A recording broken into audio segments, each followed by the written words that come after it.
बिस्मिल्लाहिर्रहमानिर्रहीम। अस्सलाम वालेकुम डियर स्टूडेंट्स। आज का हमारा क्लास है adipose tissue. Adipose tissue connective tissue के एक टाइप है। इस वीडियो में हम डिस्कस करेंगे कि एडिपोज टिश्यू क्या है, ये कहाँ कहाँ मौजूद हैं और इनका फंक्शन क्या है। एडिपोज टिश्यू को कॉमनली कहा जाता है बॉडी फैट, यानी वो फैट कि जो सेल्स के नीड से ज़्यादा हो तो इसको फिर मज़ीद इस्तेमाल करने के लिए, मुस्तकबिल में इस्तेमाल करने के लिए उसको स्टोर किया जाता है। तो उसके जो स्टोरेज के लिए जो रिस्पॉन्सिबल सेल्स और टिश्यू हैं तो उनको कहा जाता है एडिपोज टिश्यू। तो एडिपोज टिश्यू को कॉमनली बॉडी फैट भी कहा जाता है।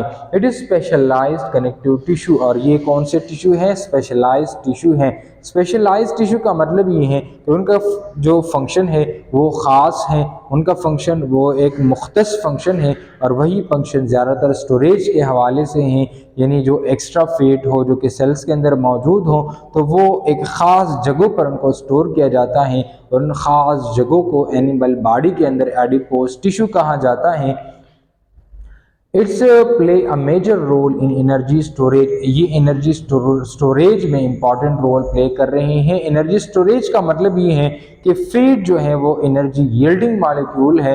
तो ये जो एडिपोज टिश्यू है ये अपने साथ फैट को स्टोर रखता है, तो ये एनर्जी स्टोरेज के लिए बहुत रिस्पॉन्सिबल है। इसके साथ ये इंसुलेशन का काम कर रहा है, यानी ये बॉडी के अंदर एक ऐसी तह बना लेता है कि जो बॉडी के अंदर जो हीट रिक्वायर्ड होता है, ख़ासकर सर्दियों में, कि बॉडी से हीट की लॉस ना हो, तो यही जो लेयर है एडिपोज टिश्यू की लेयर है ये इंसुलेशन के तौर पर काम करता है कि बॉडी से हीट की लॉस ना हो और इंटरनल हीमोस्टेसिस को, इंटरनल ऑर्गन्स के स्ट्रक्चर को, इंटरनल टिश्यूज़ के फंक्शंस को ये फ़ाल रखने में अहम किरदार अदा करते हैं। इसके साथ ही एंडोक्राइन फंक्शंस के लिए भी रिस्पॉन्सिबल हैं, यानी हार्मोन्स को रिलीज़ करना और हार्मोन्स के जो फंक्शंस है बेहतरीन अंदाज में उनको सरंजाम देने के लिए यही जो एडिपोज टिश्यू हैं ये इंपॉर्टेंट रोल प्ले कर रहे हैं। It contains swollen cells. ये स्वॉलन सेल्स रखते हैं। ये स्वॉलन सेल्स क्यों होते हैं? It's due to the presence of large number of fat droplets, यानी उसके अंदर फैट को स्टोर किया जाता है। तो इन स्टोरेज की वजह से ये जो सेल्स होते हैं ये स्वॉलन सेल्स होते हैं, यानी ये इस तरह उभरे हुए सेल्स होते हैं, जिसे आप इस डायग्राम के अंदर देख सकते हैं कि ये जो है ये सेल्स हैं, लेकिन ये इसके अंदर फैट वैक्यूल है, यानी इसके अंदर स्टोर किया जाता है।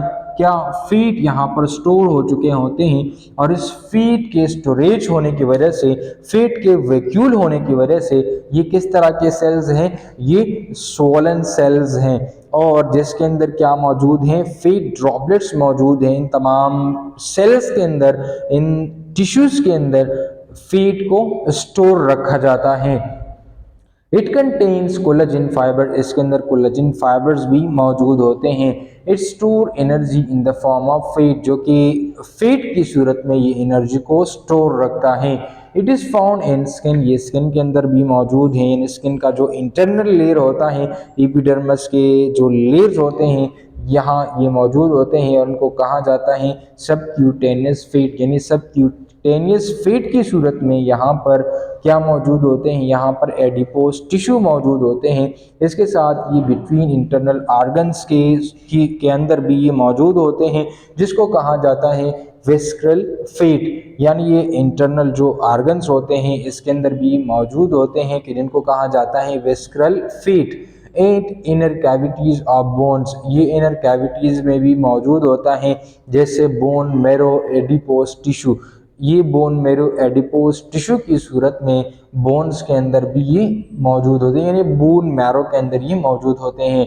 It contains nerve cells and blood vessels. के अंदर नर्व सेल्स भी मौजूद हैं, साथ में ब्लड वेसल्स भी मौजूद हैं, यानी ये जिंदा सेल्स हैं जिसके अंदर नर्व सेल्स हैं और साथ में ब्लड वेसल्स भी हैं, यानी इसके ज़रिए से कम्युनिकेशन का प्रोसेस भी हो रहा है और साथ में यहाँ एनर्जी को भी ट्रांसफॉर्म किया जा रहा है, यानी एनर्जी की ट्रांसपोर्टेशन भी हो रही है ब्लड वेसल्स के ज़रिए से।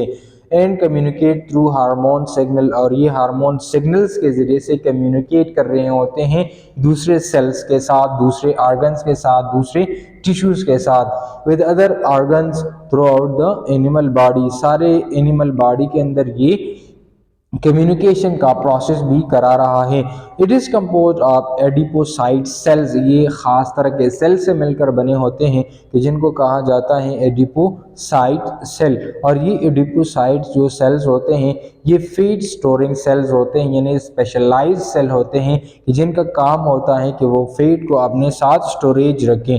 जैसे आप इस डायग्राम की मदद से भी आप जान सकते हैं कि ये जो है इसके अंदर फैट वैक्यूल होते हैं, और यही फैट वैक्यूल का काम ये है कि फैट को अपने साथ स्टोर रखें, यानी एनर्जी को अपने साथ स्टोर रखें। और ये जो ग्रीन लाइंस है यहाँ पर शो की है मैंने, तो ये कैपिलरीज हैं, यानी यहाँ पर न्यूट्रिएंट्स की सप्लाई हो रही है।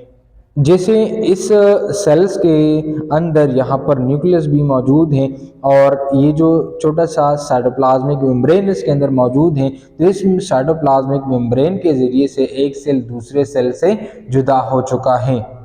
एडिपोज टिश्यू के फंक्शंस में शामिल है, पहला ये एनर्जी स्टोरेज एंड रिलीज का काम कर रहा है, यानी एनर्जी को पहले स्टोर किया जाता है कि जो फीड्स एक्स्ट्रा हो तो उनको एडिपोज टिश्यू अपने साथ स्टोर रखता है in the form of triglyceride, और फिर इनको रिलीज किया जाता है, यानी जब सेल्स को उसकी नीड हो तो उसको रिलीज किया जाता है। तो ये एनर्जी स्टोरेज और रिलीज के लिए यही रिस्पॉन्सिबल है। Insulation from cold and heat, यानी इंसुलेशन का काम कर रहा है। अगर बहुत ज़्यादा सर्दी है तो ये सर्दी से भी इंटरनल ऑर्गन्स को बचाता है, इंसुलेशन के तौर पर ये मौजूद होता है। और अगर कहीं पर हीट ज़्यादा है तो हीट के लिए भी ये इंसुलेशन का एक लेयर बनाता है, ये एक तह बना लेता है। इट्स मेंटेनिंग एनर्जी बैलेंस, ये एनर्जी के बैलेंस को भी मेंटेन रखता है। यानी एनर्जी के बैलेंस का मतलब ये है कि एक सेल है उसके अंदर बहुत ज़्यादा एनर्जी मौजूद है, तो वो एनर्जी क्या वो ज़ाया हो जाएगी? नहीं, बिल्कुल इस तरह नहीं, बल्कि उनको स्टोर किया जाएगा। और इन स्टोरेज का मतलब ये होगा कि इसको इसलिए हम स्टोर कर रहे हैं कि अगर कहीं पर मुस्तकबिल में इस सेल्स को इस तरह की एनर्जी की फिर ज़रूरत होगी तो वो सेल्स के अंदर मौजूद होगी और इसी तरीके से उनकी फिर रिलीज होगी, क्योंकि ये तो पहले से स्टोर हो चुका होगा तो वो दोबारा से रिलीज होगी और इस तरीके से सेल्स को इनकी रिक्वायरमेंट्स पूरी होगी। तो ये हमारे यहाँ मेंटेनिंग एनर्जी बैलेंस, ये एनर्जी के बैलेंस को मेंटेन रखने में इंपॉर्टेंट रोल प्ले कर रहे हैं। It's also regulating glucose and cholesterol level, ये ग्लूकोज और कोलेस्ट्रॉल को भी रेगुलेट करता है, यानी ये उनको स्टोरेज करता है और फिर स्टोरिंग के नतीजे में उसको ये सिक्रीट भी करता है, तो इस तरीके से उनकी रेगुलेशन होती है। It's also responsible in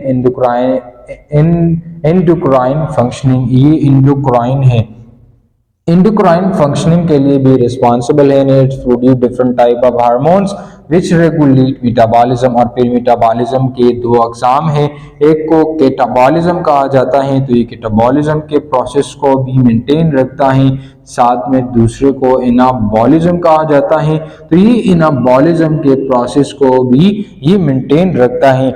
anabolism वो प्रोसेस होता है कि जिसमें छोटे छोटे चीज़ें मिलते हैं, एक बड़ा मॉलिक्यूल बनाता है, यानी मोनोमर्स मिलते हैं, एक पॉलीमर बना लेते हैं और इसमें एनर्जी की स्टोरेज होती है, यानी एनर्जी को यहाँ पर बॉन्ड्स की सूरत में, मॉलिक्यूल्स की सूरत में स्टोर रखा जाता है। और यहाँ कैटाबॉलिज्म में बड़े बड़े मॉलिक्यूल्स टूटते हैं, छोटे छोटे मॉलिक्यूल्स बना ली जाती हैं और बॉन्ड के ब्रेकडाउन के नतीजे में एनर्जी को रिलीज की जाती है। तो इस सूरत में ये एनर्जी को स्टोर रखता है और साथ में एनर्जी को रिलीज भी करता है, और इस तरीके से ये हमारे यहाँ मेटाबॉलिज्म के प्रोसेस को भी मेंटेन रखता है, यानी एनाबॉलिक प्रोसेसेस को मेंटेन रखता है और कैटाबॉलिक प्रोसेसेस को भी ये मेंटेन रखता है।